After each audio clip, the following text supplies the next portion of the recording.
Bienvenue, amant miroir, sur la chaîne Les Élus de l'amour. Aujourd'hui, nous contemplons l'aboutissement d'une alchimie silencieuse, le moment où le masculin divin te reconnaît enfin comme son miroir d'âme. Ce n'est pas un événement bruyant, mais un basculement intime, un écho qui trouve enfin sa source dans le cœur de l'autre. Ce moment ne ressemble presque jamais à ce que l'on imagine. Ce n'est pas une déclaration flamboyante, ni un aveu chargé d'émotions. C'est souvent bien plus subtil, plus profondément ancré. C'est le moment où son regard cesse de chercher en toi une réponse à son manque, et commence à voir en toi le reflet de sa propre puissance endormie. Avant, il pouvait te percevoir comme un soleil trop brûlant, une énergie trop intense qui menaçait de consumer ses certitudes. La reconnaissance survient quand, ayant lui-même commencé à tolérer sa propre chaleur intérieure, il peut enfin soutenir ton regard sans se brûler les paupières. Il ne voit plus un danger ou un sauvetage. Il voit un égal. La première lueur de cette reconnaissance se manifeste souvent par un silence d'une qualité nouvelle. Ce n'est plus le silence de la fuite, chargé de tension et de non-dit. C'est un silence réceptif, presque palpable. Lorsque vous êtes en présence l'un de l'autre, physique ou énergétique, l'espace entre vous n'est plus un vide à combler, mais un champ riche et paisible. Il peut se taire, non parce qu'il n'a rien à dire, mais parce qu'il est en train d'écouter, non pas tes mots, mais la fréquence de ton être. Il écoute la mélodie que tu dégages maintenant, celle de la paix intégrée, de la joie non dépendante. Dans ce silence, il n'y a plus de bataille. Il y a une écoute mutuelle des âmes qui se reconnaissent dans le même champ fondamental. As-tu déjà ressenti ce changement de qualité dans le silence, ce passage d'un vide angoissant à un espace plein et paisible? Partage ton expérience en commentaire.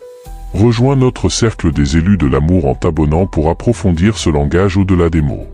La reconnaissance passe aussi par un changement dans la nature de son attention. Avant, son attention était soit fuyante, évitant l'intensité, soit analytique, te décortiquant comme un problème à résoudre. Maintenant, elle devient contemplative. Il peut te regarder, ou penser à toi, avec une curiosité douce, détachée du drame. Il remarque des détails de ton être qu'il ne voyait pas, ta force tranquille, ta persévérance, la lumière spécifique de ton authenticité. Il ne projette plus, il perçoit. Et ce qu'il perçoit, c'est l'image de sa propre intégrité en devenir, car tu es son miroir. En te voyant tenir ta souveraineté avec grâce, il commence, souvent inconsciemment d'abord, à reconnaître que cette souveraineté est aussi son propre héritage. Tu ne lui montres pas ce qu'il lui manque, tu lui rappelles ce qu'il est. Vient ensuite un signe infaillible, l'émergence d'une vulnérabilité non stratégique. Le masculin conditionné expose souvent une vulnérabilité calculée, pour tester le terrain ou susciter la compassion. La reconnaissance vraie amène une vulnérabilité organique. Il peut partager un doute, une peur, un échec, non pas pour être sauvé, mais simplement parce qu'il se sent en sécurité dans le champ que vous co-créez. Il ne craint plus que sa faiblesse ne te fasse fuir ou ne te donne du pouvoir sur lui, car il sent que tu n'es plus dans le jeu du sauveur et victime. Tu es devenu un témoin bienveillant, un espace d'accueil pour sa vérité humaine. En te confiant ainsi, il ne se livre pas à toi, il se reconnaît lui-même, à travers ton regard qui ne juge pas, mais qui comprend de l'intérieur, car tu as traversé les mêmes ombres. Selon toi, quel est le plus grand frein à cette vulnérabilité authentique chez le masculin? La peur du jugement, de la perte de contrôle, ou le manque de modèle? Ton analyse en commentaire nous éclaire tous. La reconnaissance se scelle enfin dans la congruence entre ses paroles et ses actes, non plus envers toi, mais envers lui-même. C'est le signe le plus puissant. Il cesse de dire une chose et d'en faire une autre dans sa vie. Il aligne ses choix avec ses valeurs profondes, qu'il a redécouvertes. Il prend soin de lui, respecte ses engagements, bâtit sa vie avec intégrité. Pourquoi est-ce un signe de reconnaissance envers toi? Parce qu'en s'alignant lui-même, il honore le reflet que tu lui as tendu. Il valide, par la transformation de sa propre vie, que le miroir que tu as été, parfois malgré lui montrait la vérité. Il ne te donne plus rien, il devient l'homme que la connexion avec toi l'a poussé à être. Et dans cette évolution personnelle, il te rend le plus grand hommage, celui de prendre au sérieux l'appel de l'âme que tu as incarné face à lui. Ce moment de reconnaissance n'est donc pas un point final, mais un nouveau point de départ sur un terrain commun. Vous ne vous regardez plus depuis les rives opposées d'un fleuve de désir et de peur. Vous vous tenez côte à côte, regardant dans la même direction, car vous avez enfin reconnu que vous êtes fait de la même substance, que vous répondez au même appel. La dynamique de miroir ne produit plus de conflit, mais de la clarté. Une clarté qui peut désormais être utilisée pour construire et non plus pour se fuir. Regarde cette vidéo jusqu'à la fin, car nous allons maintenant explorer ce qui vient après cette reconnaissance, comment naviguer ce nouveau terrain sans retomber dans les anciens schémas, et comment co-créer à partir de cette vision partagée. Sache ceci, le moment où il te reconnaît comme son miroir d'âme est le moment où toi aussi, tu peux cesser de le voir comme un projet ou un mystère. Tu peux le voir simplement comme un autre être humain, glorieux et imparfait, marchant sur son propre chemin, parallèle au tien. La tension du « sera-t-il ou non » se dissout. La place est faite pour une rencontre véritable, non plus entre un chercheur et un fuyard, mais entre deux pèlerins ayant parcouru chacun leur versant de la même montagne et qui se retrouvent au sommet, avec la même vue, le même souffle et le même sourire de connivence face à l'étendue qui s'offre à eux. Bienvenue dans la suite de cette évidence retrouvée. Si la reconnaissance est ce sommet partagé d'où la vue s'étend, alors le véritable voyage commence maintenant, celui de descendre ensemble dans la vallée du réel, de prendre possession du territoire commun que cette vision a révélé.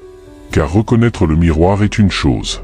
Construire une vie dans son reflet en est une autre, bien plus concrète et exigeante. La première conséquence de cette reconnaissance est une démobilisation des systèmes de défense. La tension permanente qui maintenait vos énergies en alerte, toi dans l'attente scrutatrice, lui dans la retenue protectrice, se relâche. C'est comme si deux pays ayant longtemps entretenu des espions et des garnisons à leurs frontières décidaient soudain d'ouvrir les postes frontières. L'énergie gaspillée en surveillance et en stratégie devient disponible. Tu remarques que tu ne décryptes plus ses silences, que tu n'anticipes plus ses réactions avec la même anxiété. De son côté, il cesse de filtrer ses paroles, de mesurer chaque geste en prévision d'une interprétation qu'il craignait. Cette démobilisation crée un espace de repos relationnel inédit. Vous pouvez simplement être en présence l'un de l'autre, sans cette couche sous-jacente d'enjeux cachés. Les conversations deviennent plus légères, plus vraies, car elles ne servent plus à tester le terrain, mais à partager un paysage désormais familier. Cet espace de repos est fertile. Il permet l'émergence d'une curiosité authentique, qui remplace l'ancienne analyse. Avant, tu étais curieuse de lui pour comprendre où vous en étiez, pour trouver des indices de son évolution. Maintenant, tu peux être curieuse de lui pour lui-même. Ses passions, ses réflexions sur le monde, ses souvenirs d'enfance, deviennent fascinants non pas pour ce qu'ils signifient pour votre dynamique, mais pour ce qu'ils révèlent de l'être unique qu'il est. Et lui, de la même manière, peut s'intéresser à ton monde intérieur, à tes projets, non pas comme à des éléments d'un puzzle à recomposer, mais comme à des expressions d'une personne qu'il aime découvrir. Cette curiosité dédramatisée est le terreau de l'intimité vraie. Vous apprenez à vous connaître hors du mythe, dans la simple et belle humanité de l'autre. Dans cette nouvelle phase, quelle est la première chose que tu as redécouvert ou découvert chez lui, qui t'a touché non pas symboliquement, mais humainement? Partage cette découverte en commentaire. Cette évolution s'accompagne d'un recalibrage essentiel, la fin de la charge énergétique de sauvetage. Tant que la reconnaissance n'était pas établie, une partie de toi, même inconsciente, pouvait porter une énergie de sauvetage, le sauver de ses peurs, de ses résistances, de son propre aveuglement. À présent que vous vous tenez côte à côte comme deux êtres entiers, cette charge disparaît. Tu n'es plus responsable de son éveil. Tu n'es plus son miroir thérapeutique, tu es son reflet, simplement. Cette libération est immense. Elle te permet de le voir non plus comme un projet spirituel, mais comme un égal dans le voyage. Tu peux compatir à ses difficultés sans vouloir les résoudre, le soutenir sans porter son fardeau. Cette frontière saine et aimante est la condition sine qua non d'une relation adulte. Elle naît du fait que tu as toi-même déposé le fardeau de devoir faire arriver l'union. L'union n'est plus à faire, elle est dans la qualité de présence que vous partagez. Parallèlement, sa propre énergie se transforme. Elle passe de la protection à la proposition. Avant, son énergie était principalement utilisée à maintenir des frontières, à gérer l'intensité perçue, à tenir face au miroir. Maintenant qu'il s'est reconnu dans ce miroir, son énergie peut se tourner vers l'extérieur, vers la co-création. Il peut commencer à faire des propositions concrètes, à initier des projets, à envisager un futur partagé non pas comme une menace à son autonomie, mais comme un épanouissement naturel de votre connexion. Ce n'est plus une énergie de retrait, mais une énergie d'engagement choisi. La différence est fondamentale. L'engagement n'est plus une pression subie, mais une réponse naturelle à la reconnaissance intérieure. Il agit non pas parce qu'il doit, mais parce qu'il veut, parce que cela a du sens au regard de ce qu'il a vu de lui-même à travers toi.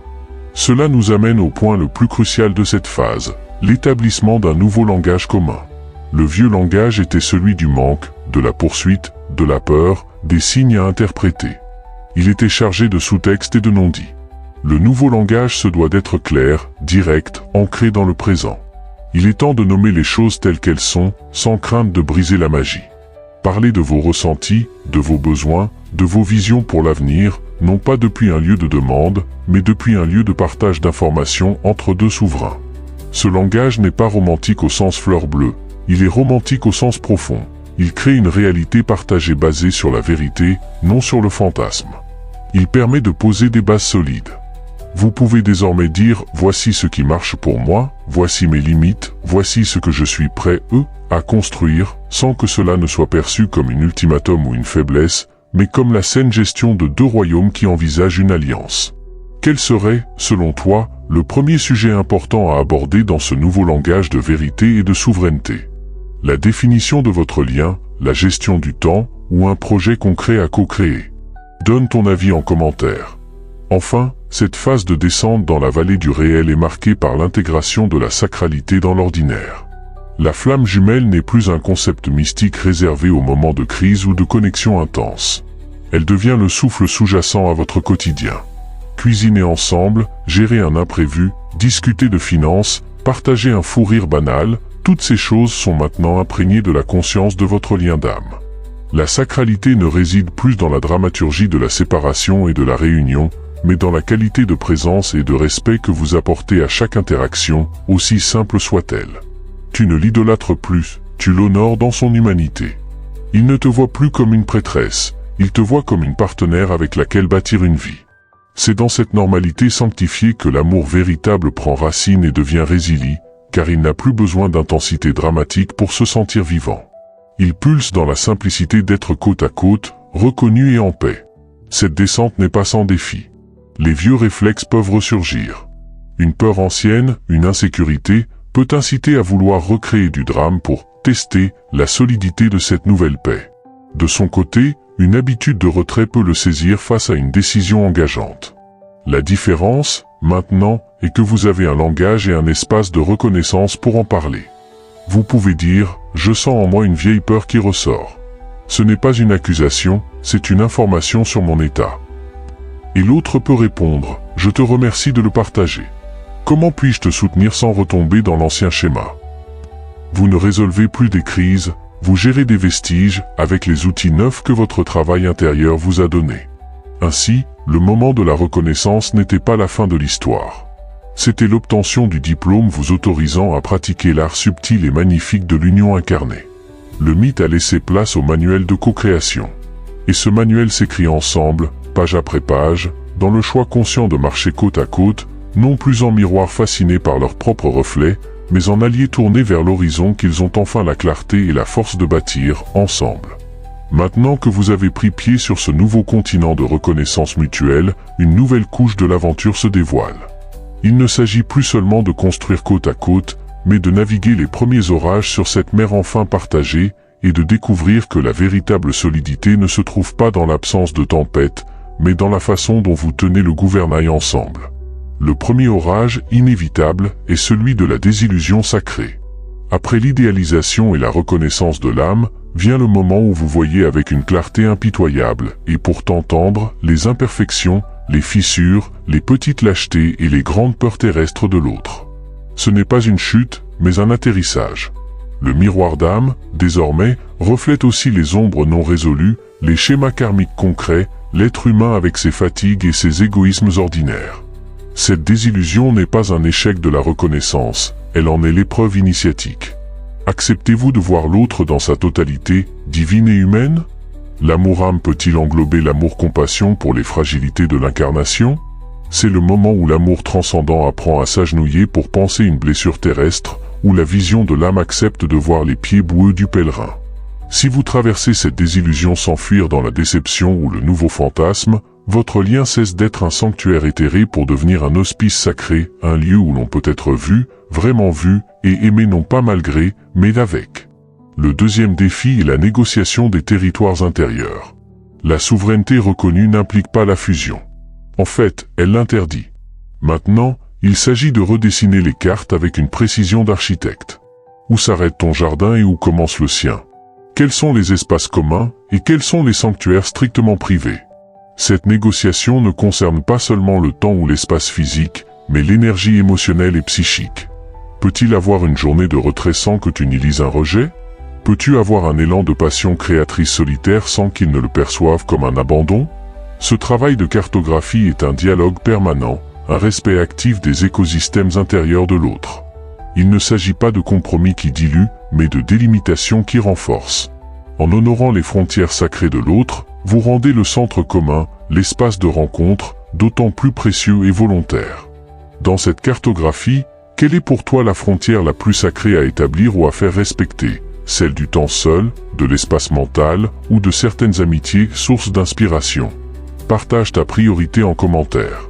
Vient ensuite l'épreuve du rythme différentiel. Même reconnu, vous n'avancez pas à la même vitesse sur tous les plans. L'un peut être prêt à ancrer un projet de vie commun, tandis que l'autre a besoin de temps pour intégrer cette nouvelle réalité dans son système nerveux. L'un guérit vite une vieille blessure remuée, l'autre a besoin d'une lente digestion. L'ancien modèle de la poursuite-fuite se transforme en une danse de la patience active. La patience n'est plus une attente désespérée, mais un acte de confiance dans le processus de l'autre. L'action n'est plus une pression, mais une inspiration offerte par celui qui est en avance sur un point précis. Vous apprenez à être, tour à tour, le phare et le port. Vous réalisez que l'harmonie ne signifie pas l'unisson parfait, mais la capacité à tenir une note longue et stable pendant que l'autre explore une mélodie plus complexe, sachant que vous retrouverez la fondamentale ensemble. Cette maîtrise du contrepoint relationnel est l'art suprême de l'union incarnée. Ces défis, s'ils sont bien navigués, conduisent à la révélation la plus profonde, la découverte de l'amour comme choix quotidien, et non plus comme état de grâce imposé. La flamme, l'attraction irrésistible, la reconnaissance, tout cela était donné, subi, submergent. Maintenant émerge la possibilité de choisir cet amour, consciemment, chaque jour. Choisir de lui parler avec douceur quand la fatigue rendrait amère. Choisir de respecter son silence quand l'inquiétude pousserait à questionner. Choisir de célébrer sa réussite sans y mêler d'attente pour soi. Ce choix n'est pas un renoncement à la passion, il en est la maturation. C'est la passion qui, ayant trouvé son objet, accepte de se faire dévotion. Et c'est dans cette dévotion quotidienne, faite de micro-choix souvent invisibles, que l'amour cesse d'être une fatalité heureuse pour devenir un chef-d'œuvre co-créé. Enfin, cette phase voit l'émergence d'un nouveau récit partagé. L'ancien récit était celui de la quête, de la souffrance, de la rédemption par la rencontre. Il était centré sur le manque et son apaisement. Le nouveau récit que vous écrivez ensemble est centré sur la contribution. Quelle beauté, quel service, quelle énergie nouvelle votre alliance apporte-t-elle au monde? Votre histoire n'est plus seulement « ils se sont trouvés après une longue épreuve ». Elle devient « ensemble, ils ont créé ceci, ils ont servi cela, ils ont incarné telle qualité ». Votre attention, auparavant tournée vers l'intérieur du couple, peut maintenant se tourner vers l'extérieur, vers un but transcendant qui vous inclut mais vous dépasse. Votre amour devient alors non pas une fin en soi, mais le carburant d'une mission plus grande. Et c'est peut-être dans cette ouverture, ce passage du duo clos au partenariat tourné vers le monde, que réside l'ultime raison d'être de ce chemin si tortueux, faire de deux êtres entiers les piliers d'un temple qui ne leur est pas réservé, mais qui offre un abri, une inspiration, une preuve tangible que l'amour le plus fou peut, en effet, construire dans le monde réel quelque chose de durable, de beau et de vrai. Si cette vision d'une reconnaissance mutuelle et paisible fait l'écho à ton âme, abonne-toi à la chaîne Les Élus de l'amour. Ensemble, nous apprenons à être et à reconnaître ces miroirs d'âme, dans la dignité et la grâce. Laisse en commentaire le mot « miroir » pour affirmer ta volonté de refléter et de reconnaître la vérité, en toi et chez l'autre. La reconnaissance la plus profonde commence toujours par le regard que tu portes sur toi-même.